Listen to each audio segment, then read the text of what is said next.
I think we're good to go. Good morning, good afternoon, good evening, wherever you are in the world, and welcome to our celebration of International Actuaries Day 2022. I'm Roseanne Harris, President of the IAA, and I'm speaking to you from Johannesburg, South Africa today. And I'm thrilled that our event today, we have over 450 registered participants from across the 50 countries across the world. And I'd also like to welcome any of you who are watching on our YouTube channel as well. We're very aware that many of you are not native English speakers, and we appreciate the challenge of this event being conducted in English. So we'll make every effort to be mindful of that in the delivery of the content. So the IAA, the International Actuarial Association, is the global association of the actuarial profession. And so today is an important day for us as we celebrate the achievements of actuaries around the world and reflect on the important contribution that our profession can make to some really big risk challenges of our time. We felt that it was fitting to invite some eminent panelists to share their views on how our profession can contribute and to inspire you to be thinking about your own contribution to these big challenges. And also to get you thinking about how these big risks affect you and your work every day, because international matters matter to all actuaries. And we do have some big risks to think about. Saving the planet is everyone's responsibility, and the actuarial profession has some particular skills to apply to this challenge and managing the attendant risks. We're emerging from the most widespread acute pandemic of our lifetimes, and our profession has a massive contribution to make in assessing the demographic consequences, the gaps in protection that have been exposed, as well as the escalating specter of cyber risk as the way we live and work is evolving. And we also continue to face the challenge of a global population that is aging, migrating, and where there are significant inequalities in access to protection. So to stimulate your thinking about these big risk topics, I'm joined today by an illustrious international panel, and we've just worked out that we are spanned across 15 hours of time zone on the panel today. And they have experience across not just multiple hours of time zone, but multiple areas of the globe as well. So first off, Stephen Nolan is going to be talking about how climate issues are affecting actuarial work across the globe. Stephen hails from Ireland and is Managing Director of the UNDP Financial Centres for Sustainability and also Head of Secretariat for the Sustainable Insurance Forum. He previously served as founder and CEO of Sustainable Nation Ireland. His career as a business professional has been focused on initiatives around natural resources, and so he is well placed to advise us on where our profession can contribute. On our panel today, we also have Tim Rosa, who is the Chief of Staff to the CEO at the Reinsurance Group of America, RGA. Tim serves on RGA's executive committee and leads the company's enterprise strategy, communications, and ESG teams. Prior to his current role, Tim served as founder and CEO of RGAX, an innovation lab and insurtech accelerator, and was previously RGA's global head of research and data analytics. Tim is a fellow of the Society of Actuaries, where he served on the board of directors, and is also a chartered enterprise risk analyst and a member of the American Academy of Actuaries. And then we'll hear from Adrian Gore, who is founder and chief executive officer of the Discovery Group, where my day job is. Adrian launched Discovery in South Africa in 1992 with a simple and core purpose of making people healthier and enhancing and protecting their lives. Discovery has since evolved into a diversified multinational financial services group. And Discovery is widely acknowledged as a global thought leader in wellness behavioral change and its integration with health, life, and short-term insurance. Discovery's reach now extends to 39 markets. Adrian is a fellow of the Actuarial Society of South Africa and the Faculty of Actuaries, and an associate of the Society of Actuaries and a member of the American Academy of Actuaries. So following the panel presentations, we're going to have a discussion which is going to be chaired by Naomi Edwards. Naomi is the Vice President of the Australian Actuaries Institute. She has worked as a super and life actuarial consultant in Australia, New Zealand, and the UK, and she now chairs a number of boards, including listed companies and large pension funds. Now, please feel free to post your questions or comments using the question tab for those of you who are on the Zoom webinar during the presentations and also during the discussion. We'd really love to hear from you. But first of all, I'm going to hand over to Stephen for his presentation. Stephen, over to you. Great. Thank you, Roseanne, for including me today. And I love the way how you described today's session as a celebration. So I look forward in a typical Irish fashion if I can help you celebrate today what is an important day. And it is quite amazing to think that we span 15 hours of time zone, as you said. I think I'm the one which is now noon, so this is the best time for me, but it's absolutely super to be with you today. So as Roseanne said, everybody, my name is Stephen. I'm with the UNDP, the UN Development Programme. The UNDP is the largest UN agency, and we have 170 offices around the world, 17,000 staff, and an annual budget around $5 billion. So we do a lot within the climate agenda, and within that, within the UNDP, the administrator Achim Steiner in 2019 established the UNDP Sustainable Finance Hub. That's got 110 individuals in it right now. All it does is focus on sustainable finance and climate finance issues. And it, for example, provides a secretary to the G20 Sustainable Finance Working Group. Within the UNDP Sustainable Finance Hub, I oversee 3 networks. One, the Financial Centres for Sustainability, which is a network of 39 financial centres around the world working on this agenda. 2, the Asian Pacific Sustainable Finance Development Network, which is a network supporting the 21 finance ministers across the Asia Pacific region in the area of sustainable finance. And then today, what I'll be talking to you about is the Sustainable Insurance Forum, which, as Roseanne said, I head up the Secretariat. And Sustainable Insurance Forum, or SIF, is the global leadership group of insurance supervisors and regulators working together to strengthen understanding and responses to sustainability issues. We're currently at 36 members. Those members combined oversee 92% of the global insurance market share, and we are around 5 trillion of gross insurance premiums. It's super because, you know, the different countries were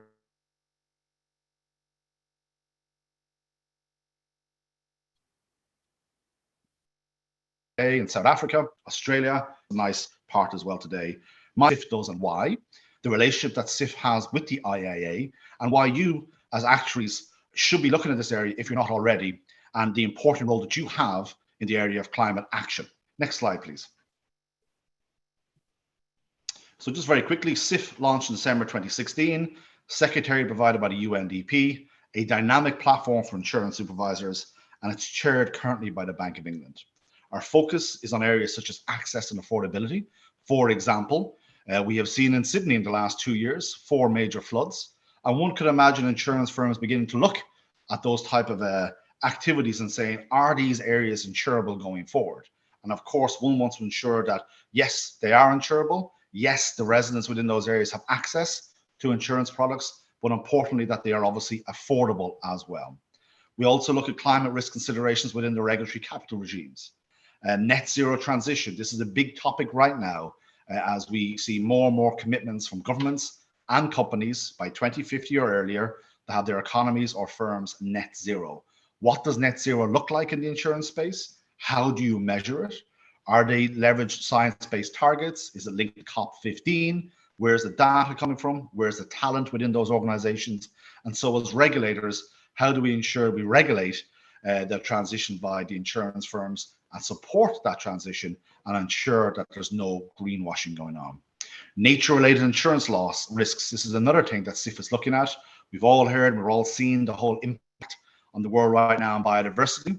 We're all seeing different aspects, unfortunately, happening as a result as we downgrade our nature and biodiversity. And so what's now happening is we're beginning to see those risks, nature-related insurance risks, come into the market for many firms, and that will increase in the coming years. So we as SIF are beginning to look at that from a risk perspective. And then obviously disclosure and reporting. What are you doing as a firm? What framework are you using to report under?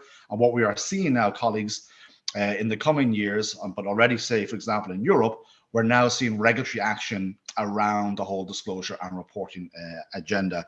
The Bank of England in the UK has now made it mandatory that firms over a certain size have to report against a task force for climate-related financial disclosures. Other jurisdictions are looking at doing the same.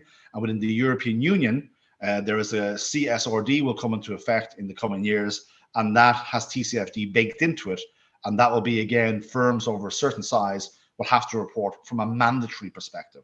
In the US, we're seeing the Securities Exchange Commission right now is out for consultation on this very agenda, and it'll be interesting to see where that ends up. And then obviously within SIF and SIF members, of which there are 36, the capacity building of those regulators and supervisors themselves. This whole area of sustainable finance is a complex area. It's a relatively new area. And so how do you layer on what are very bright and intelligent people, how do you layer the climate action agenda within their own roles on a daily basis? So access and affordability, climate risk considerations and regulatory capital regimes, net zero transition, nature-related insurance risks, disclosure and reporting, and capacity building are some of the big ticket items that SIF is focused on. Next slide, please. Within, as I said, we've got 36 members. We're delighted. We've got some very serious partners as well. You got the BIS, you got the International Association of Insurance and Supervisors, you got the IMF, you got the Network for Greening the Financial System, which is a network of central banks. And of course, key within this is the IAA itself. So we are thrilled that the IAA and SIF last year signed a formal partnership agreement.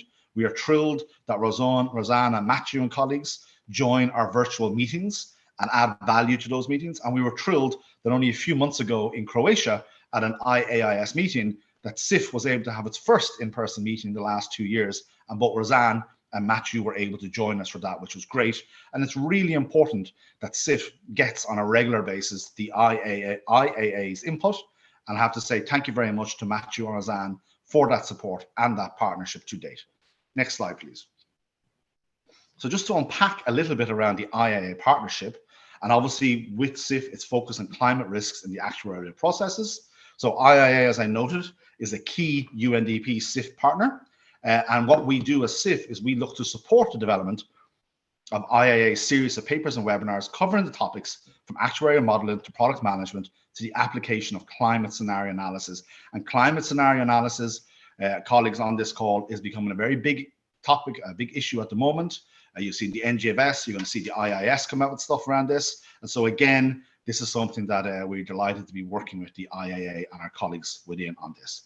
And then also from our perspective, while it's great to get the input from the IAA on our work, we hope that we can also provide value back to the IAA by providing a regulator's perspective to the development of your work, to the IAA papers, and in partnership with you, conduct webinars to discuss and promote this work. And there's an example to the right of something that we did with you last year. Next slide, please.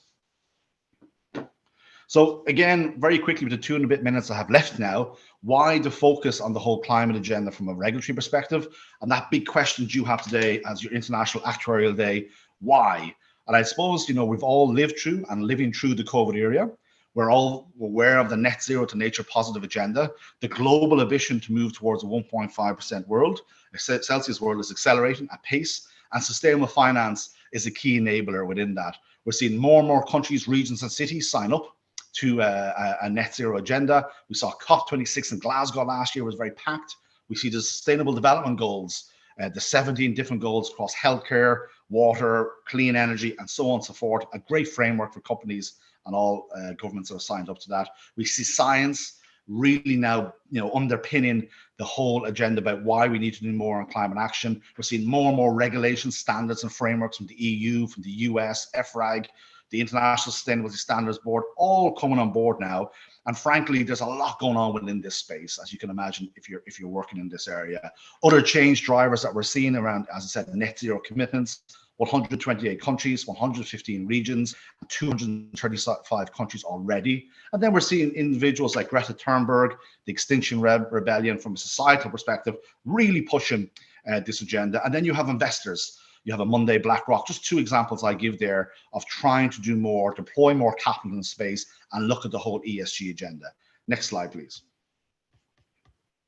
So for me, if I may just bring up my own notes here, what does this mean for you as a community of practice, a very, very important community of practice? So fundamentally, what are the implications and associated risks of climate change, as I just kind of did that big picture? Well, the obvious risks include an increase in more extreme weather events, I think every day this summer, something tragic was happening around the world in terms of floods, droughts, heat waves, and wildfires. We're coming into the Australian summer season, Naomi. I imagine there's anxiety about what may happen in Australia. Look at what's happening in the US and Kentucky. Look at Sydney. Look at Pakistan in the last 10 days, 1/3 of the country underwater. So all these tragedies that are happening. And then we're also seeing declining water supplies and a reduction in agricultural yields as also an impact. This is going to lead to economic disruption, increased health risks, and societal disruption, and we're already beginning to see that. So what does this mean for you as a profession? From our perspective, this is obviously a complex agenda. It involves deep uncertainty, which requires sophisticated modeling of the future, and thus the actual profession has the potential to contribute in a very strong and meaningful way. The risks that I've outlined are intertwined and form part of a system, and they are challenging to unpack, and it can be extremely difficult to grasp the far-reaching effects and prepare adequately for the future. You as actuaries are well used to dealing with such complex risks and forecasting.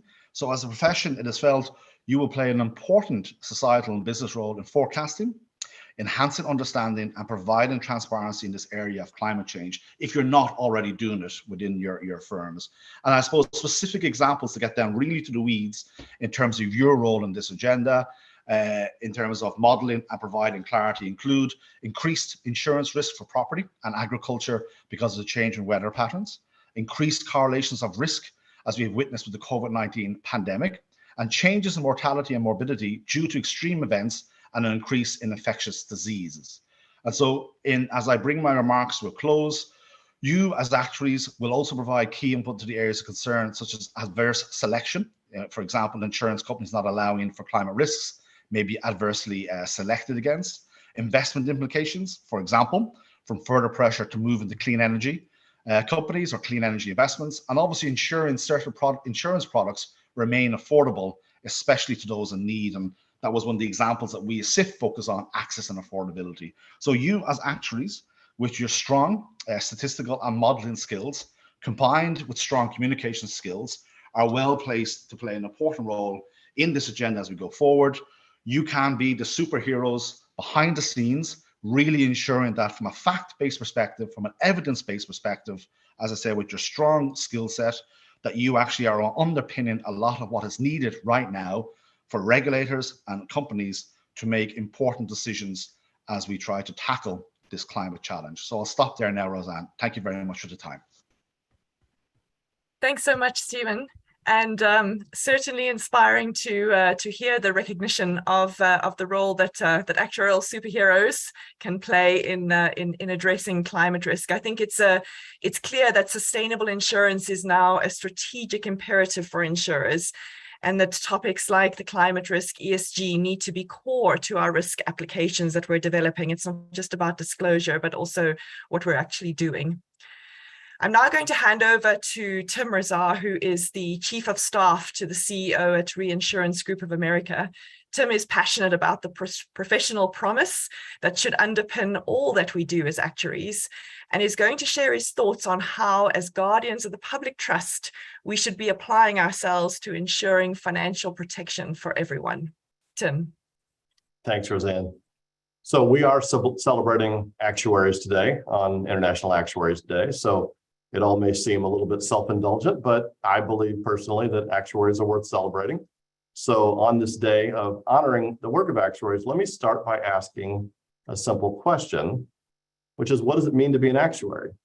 And not a North American actuary or a Japanese actuary or a German actuary, but a member of a global actuarial profession. So what unites us as actuaries, regardless of our nationality or which actuarial organizations we affiliate with or what jurisdictions we practice in? It seems like this ought to be a pretty easy question to answer. I mean, after all, we have a relatively small profession with maybe less than 100,000 fully credentialed actuaries in the world. But despite this, there's quite a broad variety amongst actuaries in the practice areas in which we operate, the types of services we provide, the markets and the stakeholders that we serve, and so on. Now, to be clear, I see this variety as one of our strengths. In the same way, I see all forms of diversity as a strength, because it demonstrates how valuable actuarial skills are for developing a wide range of solutions to global issues. And as a profession, we should strive to build on that diversity because that's what's going to fuel our growth going forward. But let me circle back to the question, what does it mean to be an actuary and what unites us as members of a global actuarial profession? So as you can see, I am going to look at four main areas that I think are common amongst all of us. They're the challenges we face, the capabilities we bring to address those challenges, the global professional community that we foster, and the common purpose that we share. So let's start with the challenges. The topic today is international matters matter to actuaries. And the reason that so many of these matters matter is because they're global in their impact and they require international cooperation to address. So let's start by taking a look. This is the most recent survey of emerging risks. It's done each year. It's sponsored by the Canadian Institute, the Casualty Actuarial Society, and the SOA. When we look here at the top current risk and the top emerging risks, you see a wide variety of challenges. These cross international borders. They include things like we've already heard from today, environmental issues, macroeconomic issues, medical, cyber, technology, so on. Now, these are issues that threaten the long-term resilience of financial systems. And therefore, they're areas that are of key importance to actuaries and areas where actuaries can bring a lot of value in helping develop solutions. So take, for example, the top current risk, which is the global issue that's dominated the lives of all of us for the last 3 years, COVID-19 and pandemics. Obviously, the human toll of the pandemic and the associated disruptions and ripple effects and the ongoing economic and biometric uncertainty is immense. Now, as actuaries, and especially those of us that are life insurance actuaries, the risk of infectious disease pandemics always present. It's always been there, and accordingly, we build provisions for that risk into our pricing models, into our capital adequacy models. But certainly, living through a pandemic, it's just been one surprise after another. Now, I think by and large, the global insurance industries, buttressed by the work of actuaries, we've really responded admirably to this challenge. My company, like most global insurers, recognized early on that responding to this pandemic was going to require coordinated global effort to assess the risk, to monitor, to manage the risk, not only to our business, but to our clients and to our people. So that meant that our actuarial teams, in collaboration with medical experts and data scientists and underwriters and many others, had to come together in a new virtual world that we weren't familiar with to respond to those challenges. Actuaries were collecting and analyzing data, building and updating models, and developing and communicating plans and strategies to withstand a prolonged period of uncertainty. That's what it takes to address any of these large global events. Now, there's also another type of challenge that faces the global actuarial profession, and that's competition. Competition for talent coming into the actuarial pipeline and competition for the services that have historically been the exclusive domain of actuaries. We've seen quickly growing fields like data science, along with new technologies and new business models. These create both a challenge, but also, I think, an opportunity for the global actuarial profession. But we're going to need to adapt and innovate to ensure that our profession has a vibrant future. So the international nature of the challenges that we face unites us, and the unique capabilities that actuaries bring to address these challenges also unites us. Now, a good actuary from anywhere in the world is going to have gone through a rigorous credentialing process to learn and demonstrate a wide variety of skills. Skills that connect the dots between domains like statistics and analytics and finance and business.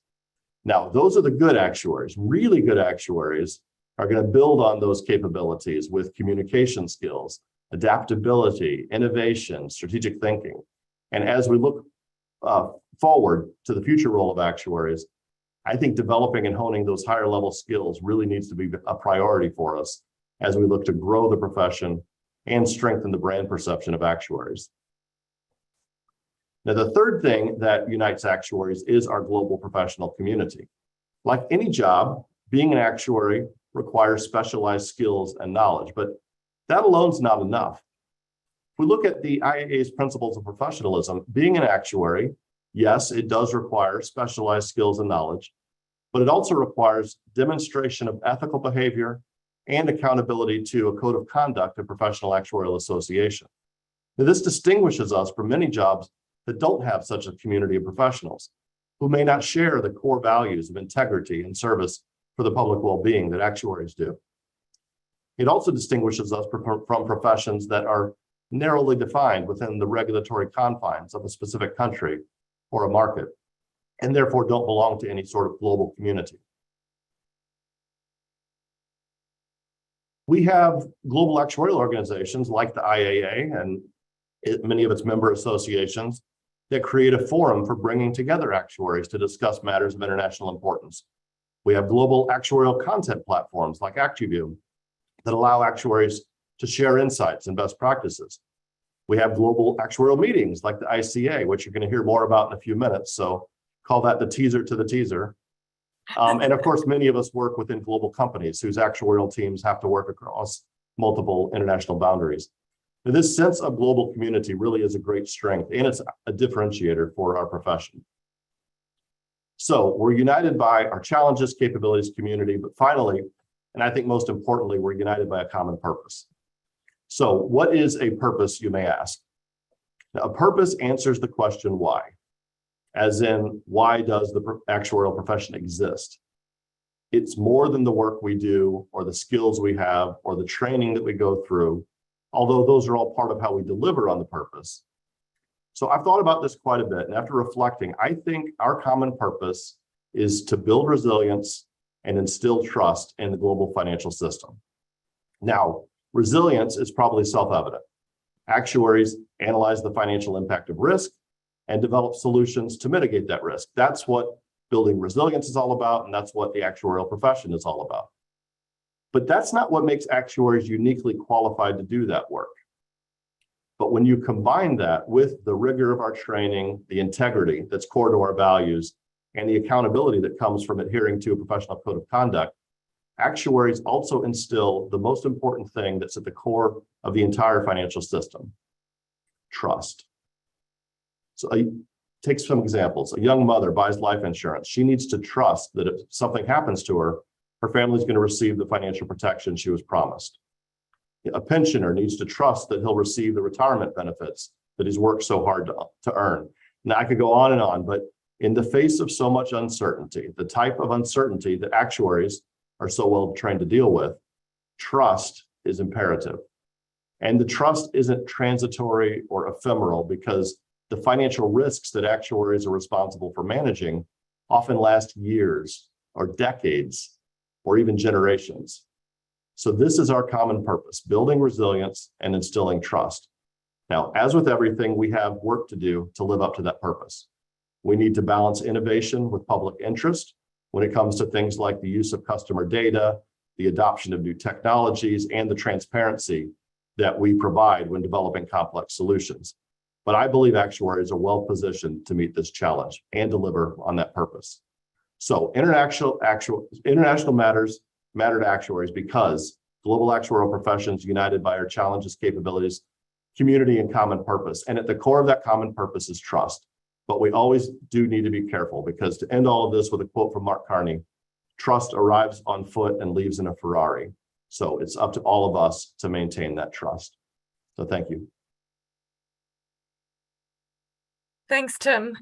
Well, I hope we can all move to going from good to being really great as actuaries. And I think trust is such an important aspect of the work that we do, of all actuarial work, and of the financial services space generally. It's so hard to build and yet so easy to lose. I'm now going to hand over to Adrian Gore, founder and chief executive of the Discovery Group, who has inspiring views on how we all can benefit from innovative actuarial thinking and broadening our perspectives in our intertwined global interactions. Over to you, Adrian. Roseanne, thanks for that, and a real privilege to be here and to have my two colleagues who went before me. It's a wonderful day to celebrate being an actuary. I am really grateful for being part of the profession. I think the profession is incredibly powerful in many respects, in a good way. We're a force for good. And I say that from the perspective of a developing market where often social security systems are much weaker, less developed, our role is pretty profound.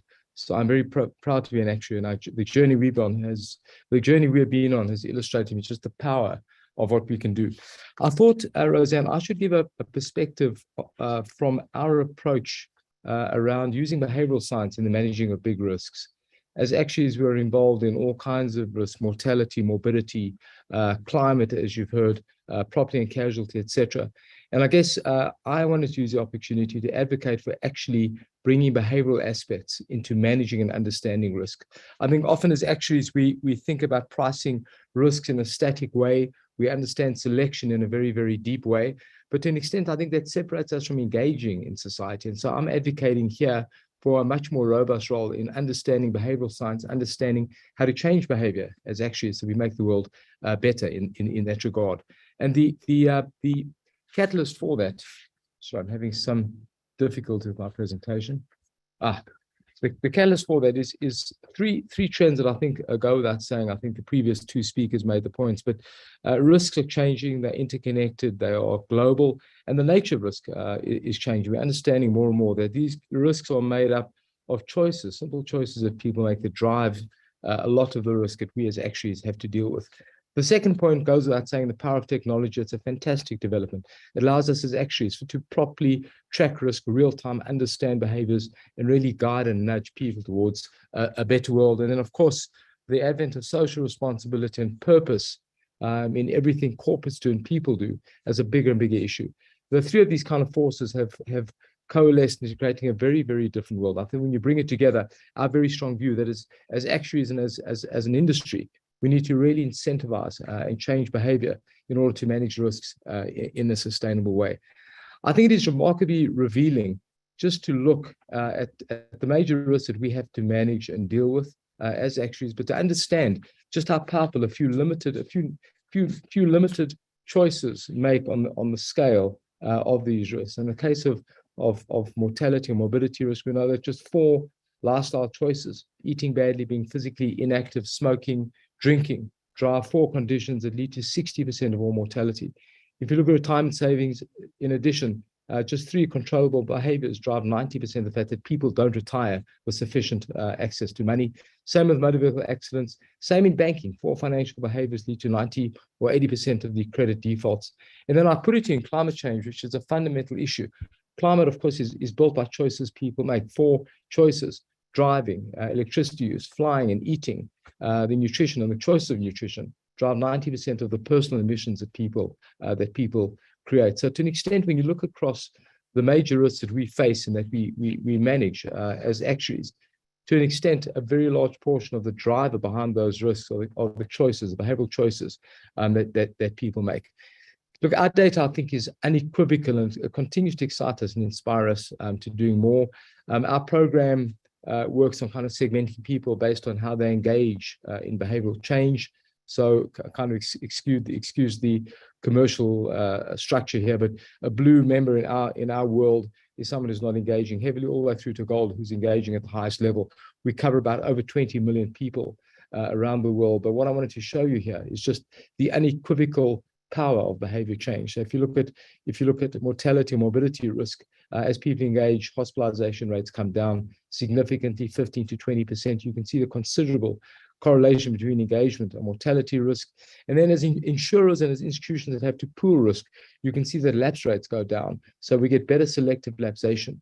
Motor vehicle accidents, the same. When people drive better and they make better choices about braking, accelerating, you see that motor vehicle accidents and fatalities come down. And then in the space of banking, credit defaults come down dramatically when people manage their money better. That's obviously causal, but you can see the tremendous effect that behavior change has in that regard. And then I put it to you, just to strengthen the argument, is that the power of understanding behavior is so correlated in all different kinds of ways. So there's cross correlations. On the left-hand side of the chart, you can see when you cross map health management to financial management, you get some remarkable results. So for the same level of financial management, the probability of credit default is dramatically downsloping as people manage their health better. So it turns out that when people are disciplined about managing their health, the kinds of behavior that tends to lead to better results from a credit default perspective. So all of these behaviors tend to be interlinked. We've seen in the COVID world, our organization did a lot of tracking of data. We've seen the effect of behavioral change and better lifestyle choices on resilience. You can see the case fatality rate was dramatically lower for people engaged in managing their health better. And we've seen from our data, a 65-year-old doing some exercise is kind of similar to a 45-year-old doing no exercise from a mortality perspective in the face of COVID. These are very, very powerful results and kind of guide us to understanding that in the face of pandemics, people have got to be fit, eating properly. We need to actually get people focused on better lifestyle choices. And then some kind of, in a sense, unpredictable results that I just wanted to put to you, illustrating the power of just better lifestyle choices that come out in unexpected ways that give us kind of some predictability. So we looked at, weather claims in our motor insurance experience. You can see amazingly that if people drive better, they have lower damage to their vehicles in the face of things like hail and other weather damage. There's no obvious reason for that. There's no correlation you would think, but it turns out that kind of discipline, that kind of mindset that applies to managing health, to managing better driving, tends to have a knock-on effect in many other aspects of what we do. So the data, I think, is unequivocal. In the major risks that we face as actuaries, to often price things in a static way, understanding selection. But the power of behavior, I think, is very powerful. And that's the point I guess I wanted to make. We are very excited about the impact as actuaries we can make on society. We've developed a number of models that allow us through health risk assessments to tell people about their total lifespan, their health span, how many years they're expected to live that are healthy. You can see that on the left-hand side of the chart, and then break up that portion that is not healthy into what those risk factors are. What is remarkable is just how elastic health span and lifespan are to better lifestyle choices. And it's never too late to change. On the bottom right of the chart, a 70-year-old unhealthy female has a 15-year expected lifespan and a 10-year expected lifespan, 6 years of healthy life expected by just two better lifestyle choices, eating better, medicine adherence. You can see that the 10 years goes to 15 years, a 50% increase, and the 6 years goes to 12 years of healthy life. Of course, this is a probabilistic number, but making the point that lifestyle choices have a massive elastic effect on health span and lifespan, and one or two activities that we can nudge people to do make a huge difference. So embracing this with the actual skills that I think we have as a profession can have a dramatic effect on people. And then maybe to end off with maybe a plea as actuaries, we really can change the face of business. These three trends have coalesced to create a very different world. We're in a world of considerable geopolitical risk, all kinds of contagion risk. There really is a need for a new form of capitalism. We are moving from a shareholder capitalism towards a stakeholder capitalism. I think what we're advocating for is kind of a shared value mindset. I think as actuaries, we work in a world where often when we change behavior, economic value is created. If we can share that value through incentives and structure that continue to shape behavior, you get a kind of a virtuous, positive cycle. We make the people that we work with healthier, we make societies better, we drop the demand for healthcare in the system, we reduce risks, and we create better value for shareholders. And so I'd put it to you that as actuaries, I think if we can coalesce our traditional skills with more understanding behavioral skills, I think the ability to manage big risks and to add to society can be profound. So adding to the previous speakers, we face dramatic risks as a profession. As my colleague mentioned earlier, we're a remarkable profession of considerable integrity and trust. I think if we can extend many of our skills in an innovative, careful way, I think the impact on society can be profound. And just to end off what I said, I'm really proud to be part of the profession, and I think collectively we can make a mess, and we do, on society around us. Thank you, Roseanne. Thanks so much, Adrian. It is incredible how a few simple actions can have such a profound impact. And identifying how to nudge people to impact their own risk rather than just rating their risk is a way in which we can really make a difference to global sustainability. So thank you for that. So I guess just before we go into the panel discussion, a few words from me. I'm now in the middle of my year as president of the IAA, and I would say that what I've really enjoyed most about this role is the opportunity to engage with the diverse, committed, knowledgeable volunteers across the world who contribute so meaningfully to the activities of the IAA. Our profession is certainly a powerhouse of talent. We are actuarial superheroes, as Stephen said, and the IAA aims to provide a platform for sharing those experiences and insights between member associations, as well as to facilitate the actuarial contribution to our supranational partners. I'm wondering, Christian, if you can just put it to slide. I think I'm seeing the preview. I'm going to focus on two key areas, which are really relevant to the kind of big risks that we're speaking about today. That's great. So the first is the work that we've been doing on climate change and the important contribution that the Climate Risk Task Force has made to ensuring that the actuarial profession can play a meaningful role in understanding and addressing climate risk. Have you really thought about what the net zero transition by 2050 means for you, for the assets you invest in, for the infrastructure you rely on, and for the public whose interests you serve? A net zero transition requires clean energy investment. We need to balance some equations. We need to balance the equation of reduced emission levels and also removals. And we're well placed to address finding the balance of the short-term risk of poorly prepared or uncoordinated action with the longer-term risk of insufficient or delayed action, mainly because we're not sure where to start. This requires us to work as part of a multidisciplinary approach. And this kind of collaboration is vital to us being relevant to these big risk issues. So the IAA's Climate Risk Task Force has produced accessible papers to help you as actuaries better understand climate risk. So far, there's 4 papers to support the role of the profession in contributing to climate risk management, and the 5th is going to be released literally in the next few weeks. And there's still 3 more in the planning, so a very prolific group, the Climate Risk Task Force. An additional resource is the collaboration with the Intergovernmental Panel on Climate Change, the IPCC, which signals important recognition of the actuarial profession as experts in risk and financial security who are relevant to protecting the well-being of society.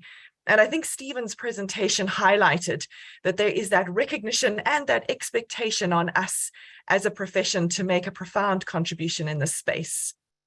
So this work that is being done by the CRTF is intended to push coordinated action, which reflects the kind of this transformative thinking required to address these risks.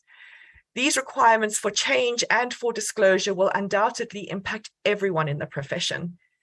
Can we help to both save the planet and generate positive returns, both economically and socially? I hope that what I'm hearing from all of you right now is a resounding yes.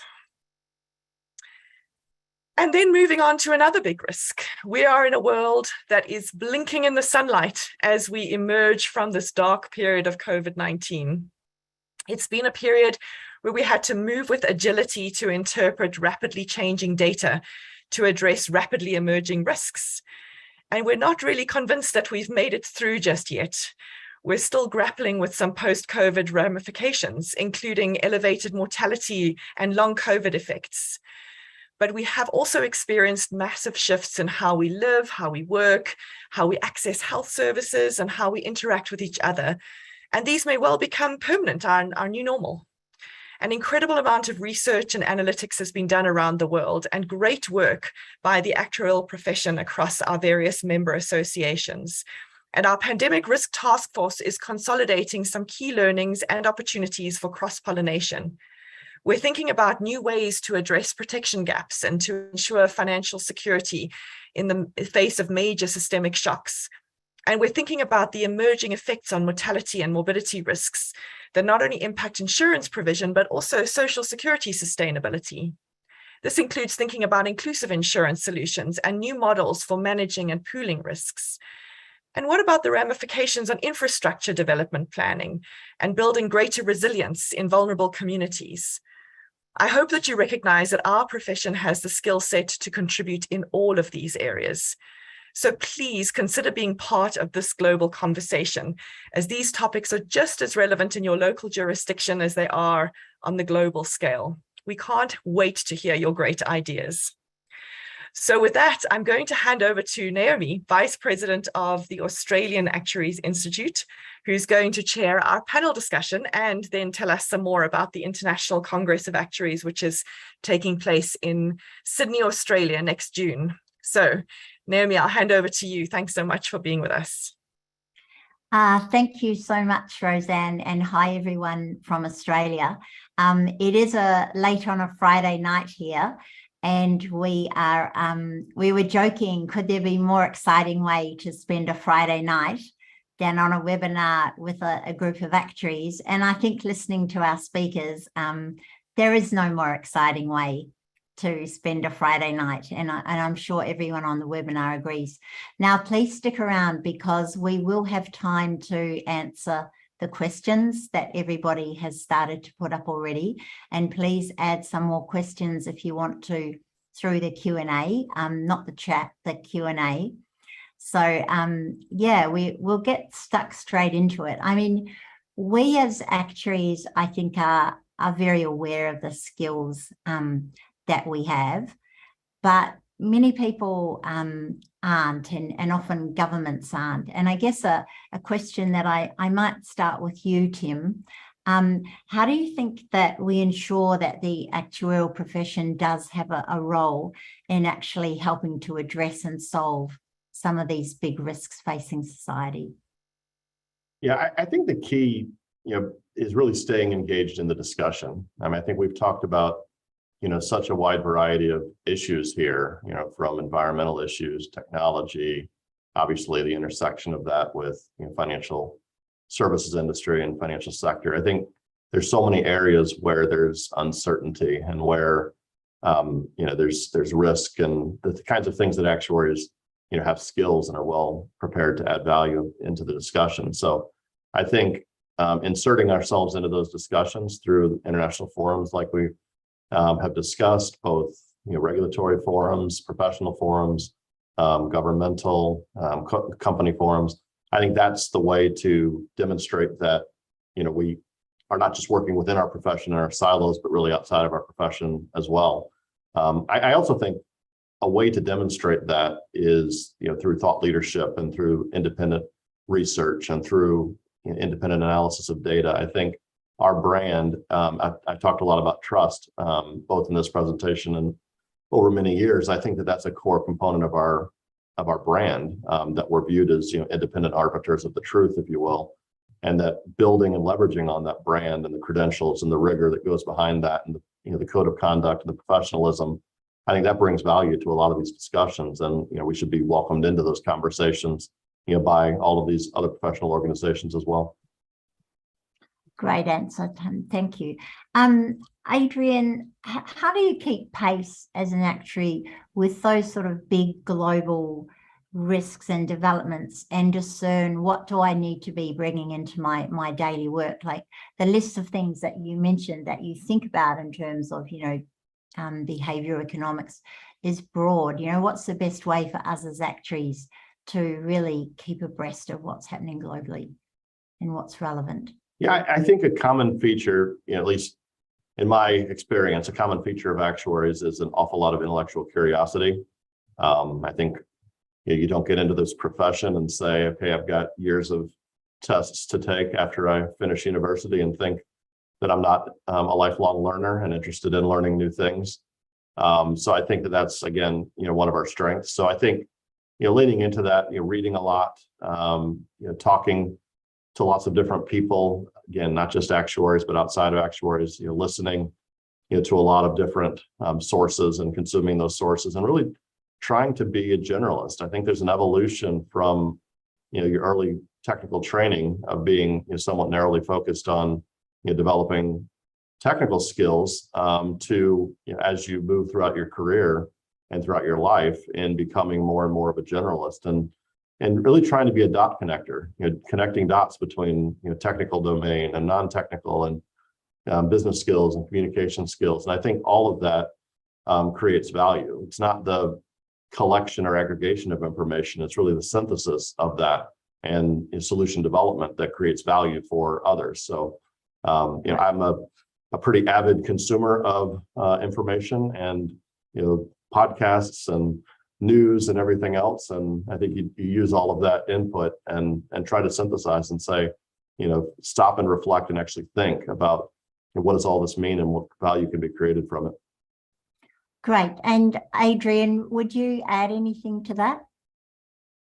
No, I'd strongly agree with that. I think the paradox is actually we kind of school in very complex, narrow areas. And I think often the complexity of that and the kind of discipline required often makes us think that's where we're at. But to Tim's point, I think the world is interconnected, the risks are interconnected.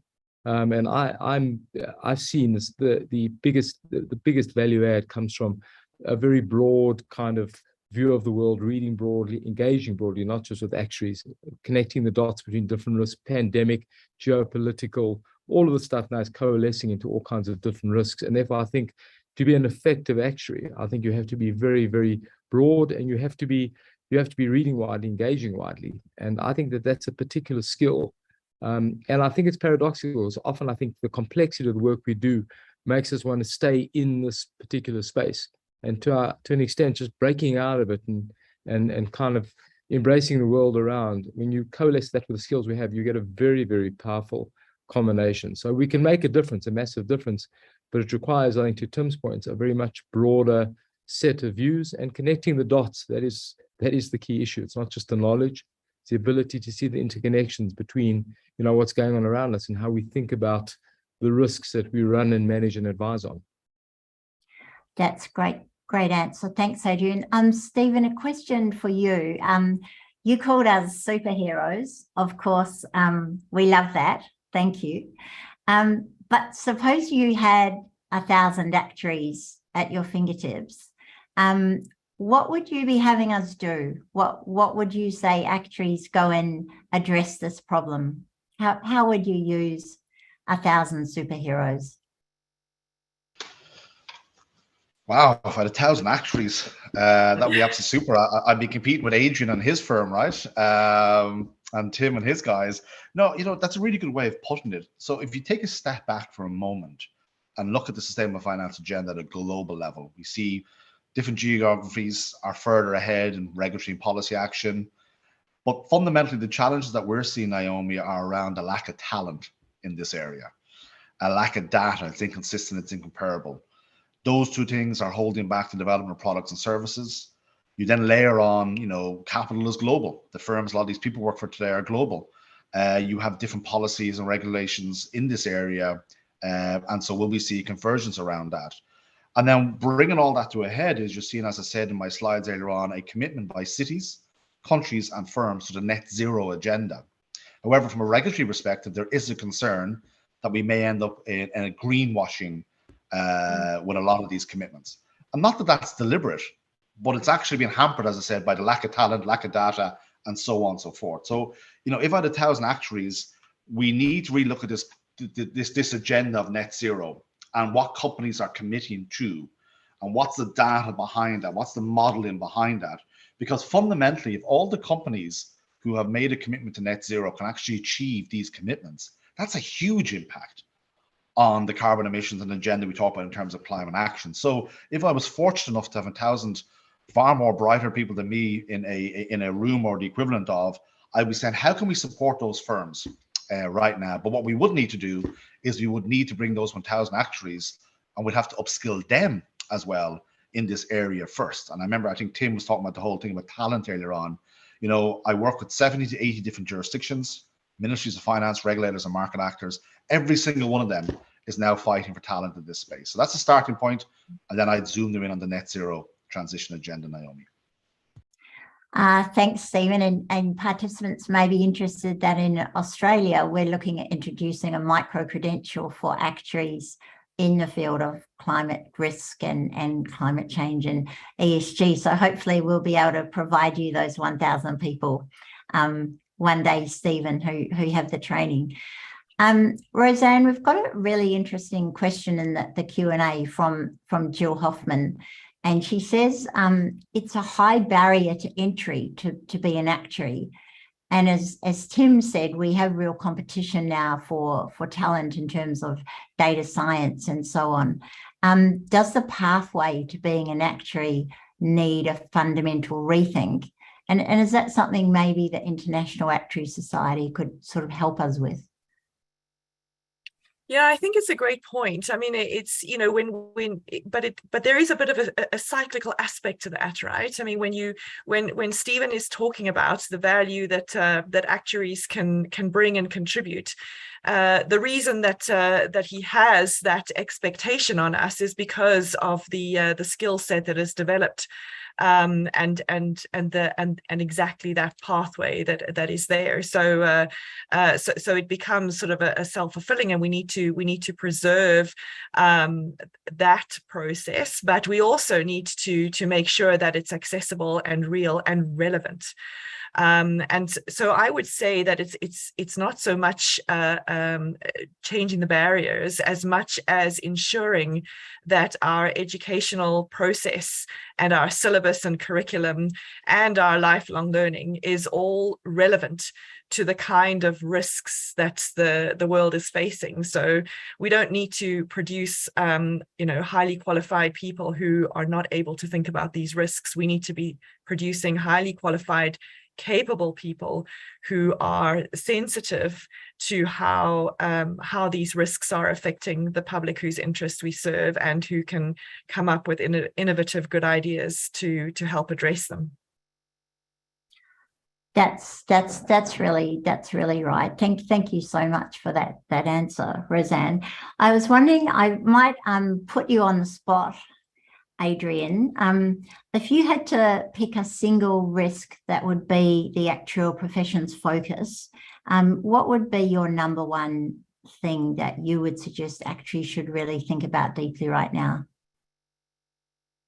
Sure, that is a tough question, Naomi. I'll tell you, my concern is I grew up and was trained in the world of kind of a very simple world. The Cold War was over. It was simple. Things were linear. Today, there is no one risk. I mean, I think they're all coalescing, and conflating. And I think you have to see them together. I raise the issue of behavior as a remedy, not as a risk. That unless we embrace choices people make, we're not going to kind of get on top of the risk. But I wouldn't. I mean, obviously, climate is a fundamental. The other point I would make is the risks are contagion risks. I think when I trained, though, individual dying and not pricing a life insurance contract. Today, all the stuff from pandemic to climate risk to potential nuclear risk with what's going on in the world, these are all contagion risks at a scale that all are interlinked. So, sorry, I'm not ducking the question. I guess I'm making the point that I think our thinking has to be multidimensional, and we have to see the risks as interconnected. Sorry, it's a great question. I would just say we're in a very risky world. They're all relevant and they're all interconnected. Great, thank you. We've got a really quite a challenging question here from Michael Tichoreva, and I might throw that to you, Tim. It's basically, I think what Michael's asking is, don't a lot of actuaries behave in a very business as usual way within our very narrowly defined fields? And should we have been doing a lot more, a lot earlier around sustainability issues?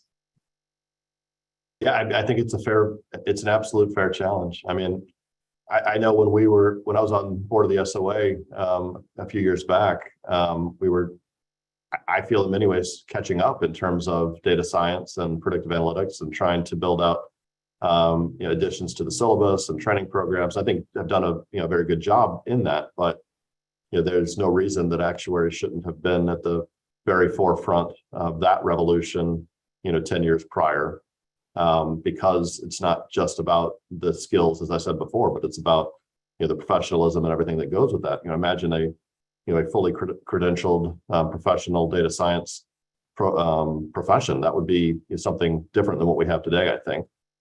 So I think it's fair to say we've been reactive, and I think maybe it's a bit of humility. So something like celebrating actuaries on International Actuarial Day is a good thing, because we're actually maybe breaking out a little bit of our humility and staring at both our own feet and the feet of whomever we're talking to. But I think I think we have to do more, and I think we have to think, and challenge ourselves in some of the ways we talked about today. There's so many of these interconnected global risks in which actuaries and actuarial skill can bring value, that we need to proactively insert ourselves into those conversations, I think, in a more aggressive way. Fantastic, thank you.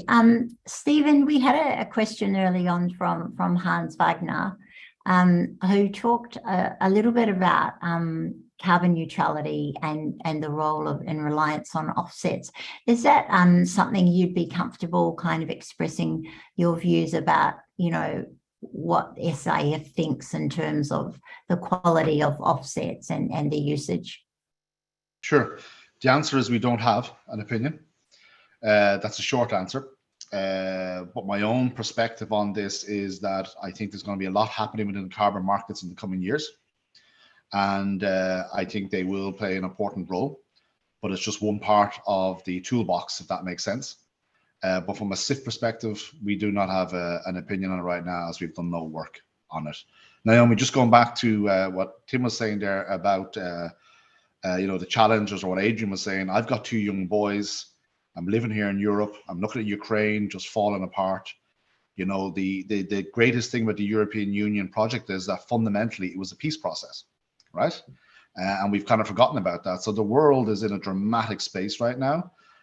We either actually all go under the duvet and pull the blanket over our head and go, well, that's it, game over. Or we all, as on this call here, actually try and do something from a business perspective. But I think the key thing is there's no point giving ourselves a kicking. I'm not saying anybody is giving ourselves a kicking here. From my perspective, the glass is half full. Let's put the head down. Let's get on with it now. But a lot of different sectors, it's been business as usual. Regulators, policymakers, market actors.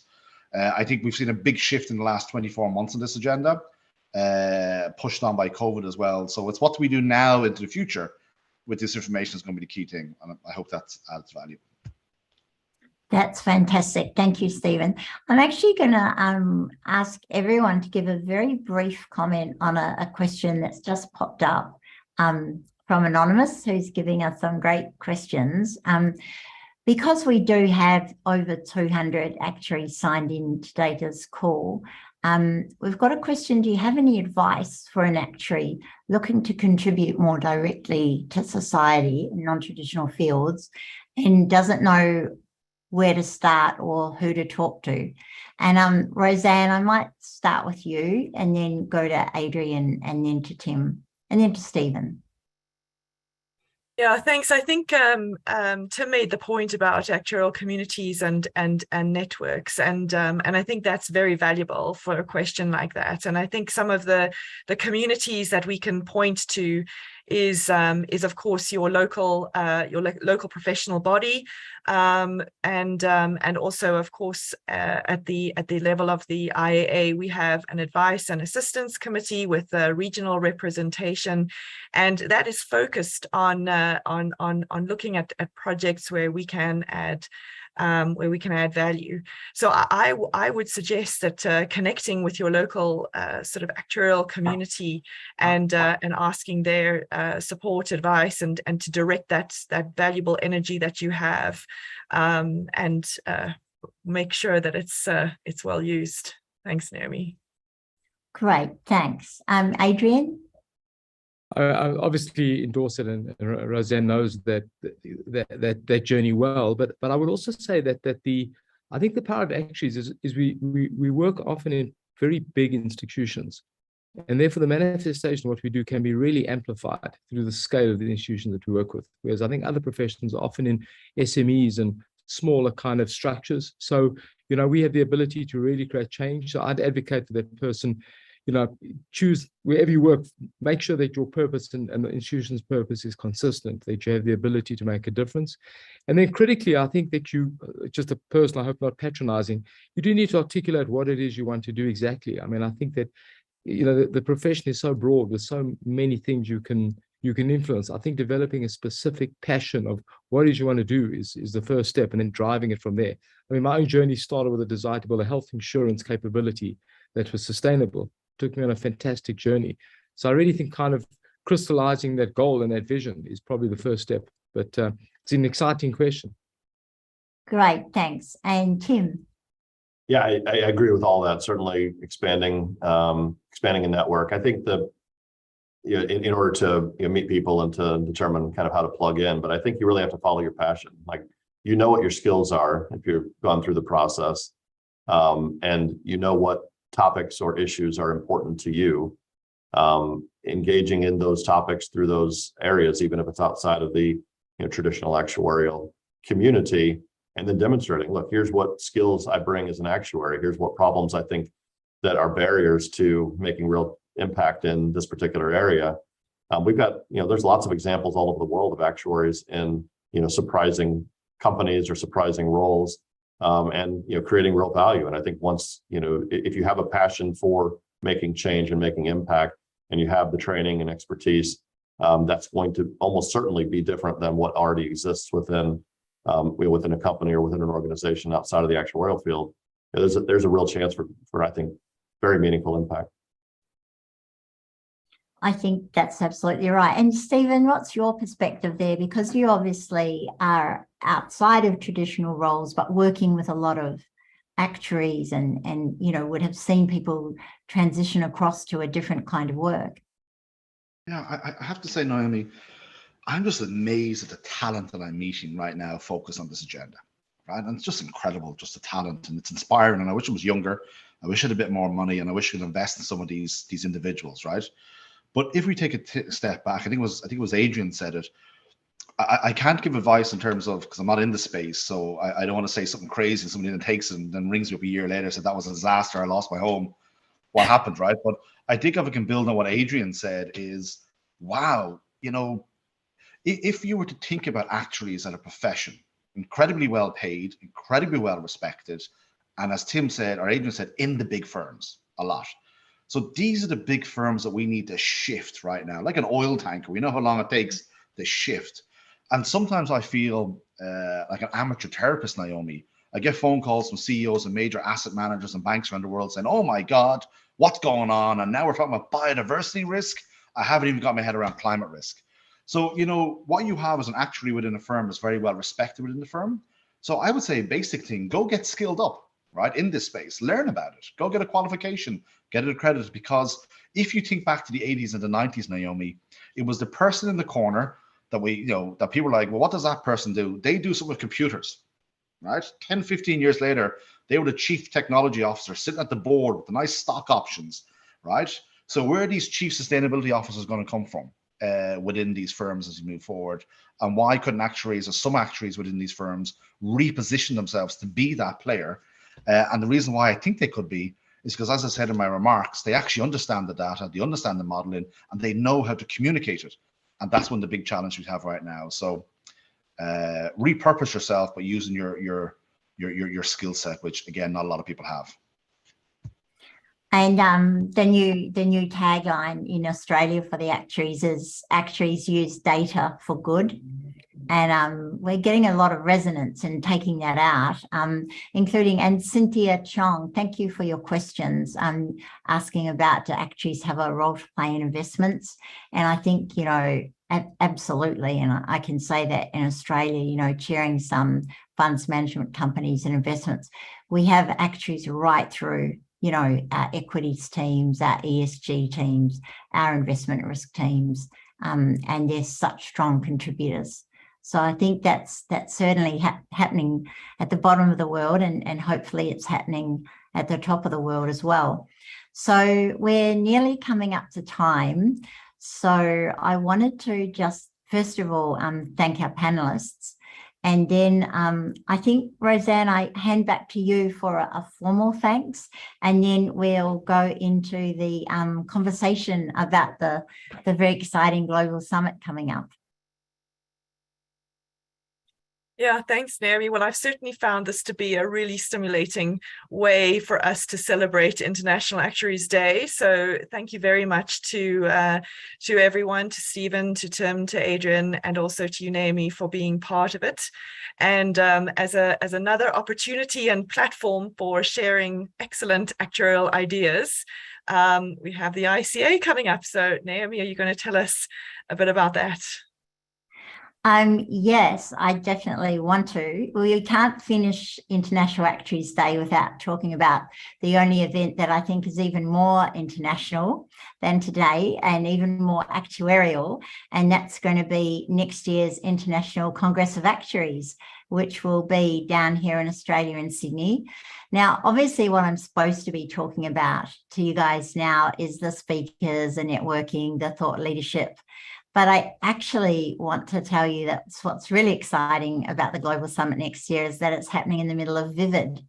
And some of you may not know or haven't been there, but Vivid is an amazing annual festival of lights in Sydney. And basically, we have amazing light artists from all over the world who shine enormous lights onto the really beautiful buildings in and around Sydney. So the Opera House, the Harbour Bridge, some of the beautiful old sandstone buildings. And it's an event that creates a real buzz across the whole city. You know, there are light rail walks. Everyone in Sydney is out all night chatting and drinking and eating and winding their way through the light installations.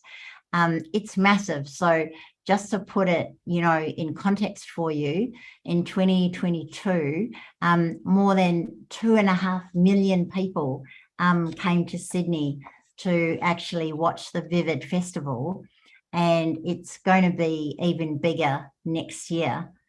And so we've actually got the ICA scheduled right in the middle of the week of the Vivid Festival. So you can basically go to Congress all day long and hear amazing talks and network and learn things, and then go out all night to this amazing festival and party. It's going to be right on your doorstep. So it's also going to be amazing Congress from an intellectual and actuarial point of view. We've just locked in our opening speaker, which I can reveal to you now is going to be Dame Inga Beale, who's an amazing business leader, and she's the former CEO of Lloyd's of London. We've also got a massive lineup of local and international speakers covering issues that matters to actuaries everywhere. You know, the rise of Asian financial services, the aging world, lessons from COVID, IFRS 17, and particularly, as we've all been talking about tonight, climate. And then we've got over 220 sessions where the virtue of the program is going to be the variety. So we're going to have Swiss experts who are talking about the costs of dying. I'm not sure what exactly that's going to be about. We've got Portuguese experts talking about flood risk. We've got sessions on AI, insurance in Africa, a Japanese view on reverse pensions. In other words, we've got the whole world covered. And finally, I just want to remind you guys, we're going to have a video in 1 second. So hang on in there for the video, but I do just want to talk about numbers and pricing.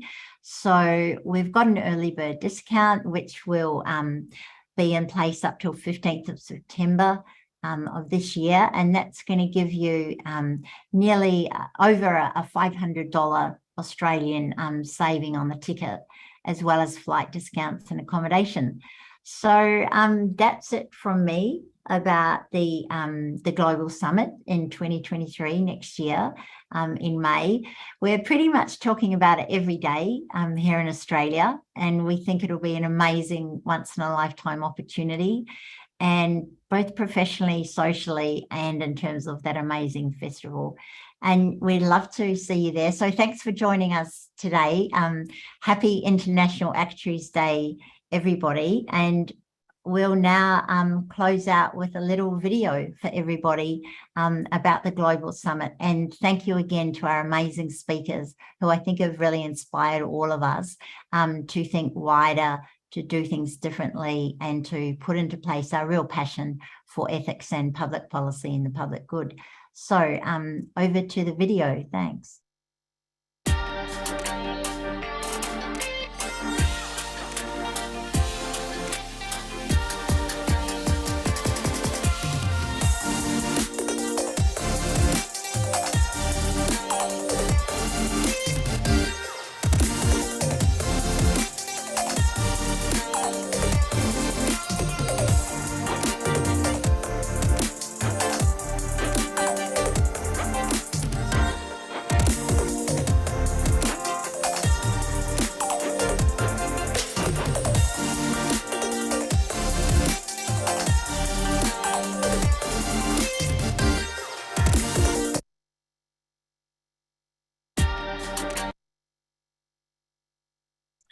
Thanks, everyone. Take care.